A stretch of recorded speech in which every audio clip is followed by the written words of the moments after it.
Riset terbaru JP Morgan rekomendasi beli saham GoTo target 135.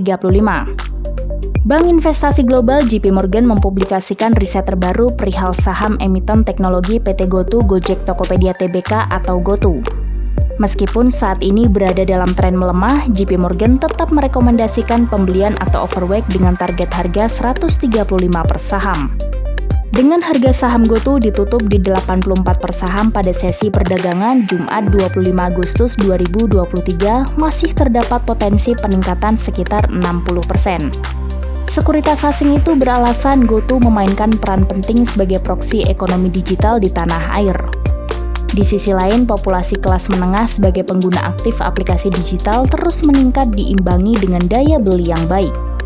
JP Morgan memproyeksikan monetisasi perusahaan gabungan Gojek dan Tokopedia ini yang dijalankan perusahaan berdampak pada pertumbuhan pendapatan hingga 32% secara compounding annual growth rate atau CAGR dari tahun 2022 sampai 2025 seiring dengan inovasi produk yang diluncurkan.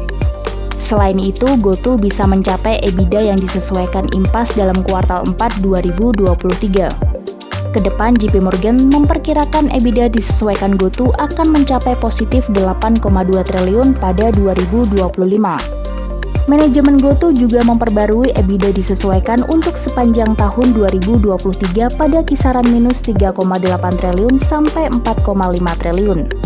Nilai ini direvisi dari target sebelumnya minus sebesar 4,6 triliun sampai dengan 5,3 triliun. JP Morgan juga menyoroti perihal manajemen yang baru di bawah kendali CEO Patrick Waluyo dan Komisaris Utama Agus Martowardoyo akan mempercepat GoTo untuk mencapai profitabilitas dan pertumbuhan berkelanjutan.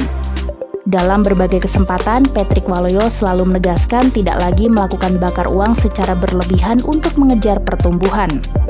Investor kawakan memilih pertumbuhan yang berkualitas demi neraca keuangan yang sehat dan memiliki fundamental yang kuat. Kalaupun melakukan ekspansi untuk genjot volume transaksi, Patrick memilih strategi yang unik seperti memperkenalkan mode hemat di semua layanan. Inovasi ini memungkinkan GoTo melayani semua segmen dengan cara berbeda. Alasan lain mengapa JP Morgan merekomendasikan saham GoTo adalah bobotnya yang besar, saat ini sekitar 3,5% dari IHSG. Sedangkan terhadap indeks MSCI sekitar 5%. Bobot ini menjadikan GoTo sebagai salah satu incaran para pengelola dana yang merilis produk investasi dengan underlying aset saham MSCI.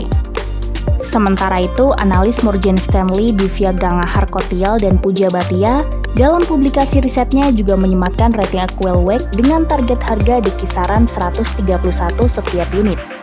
Morgan Stanley menyatakan ada sejumlah faktor yang bisa mendongkrak kinerja saham GoTo. Pertama, peningkatan dalam persaingan yang memungkinkan GoTo mencapai ke titik impas EBITDA lebih cepat dari harapan. Kedua, pengurangan biaya yang signifikan, rasionalisasi operasi di pasar non-Indonesia dan peningkatan dari segmen bisnis fintech. Di sisi lain, pada kuartal kedua ini, perusahaan mencatat penurunan kerugian melampaui estimasi Morgan Stanley 3,5 triliun. Pada 6 bulan pertama ini, GoTo mencatat penurunan kerugian 48% menjadi 7,16 triliun dari periode yang sama tahun lalu rugi bersih 13,65 triliun. Khusus untuk kuartal 2 2023, rugi bersihnya turun 56% menjadi 3,31 triliun.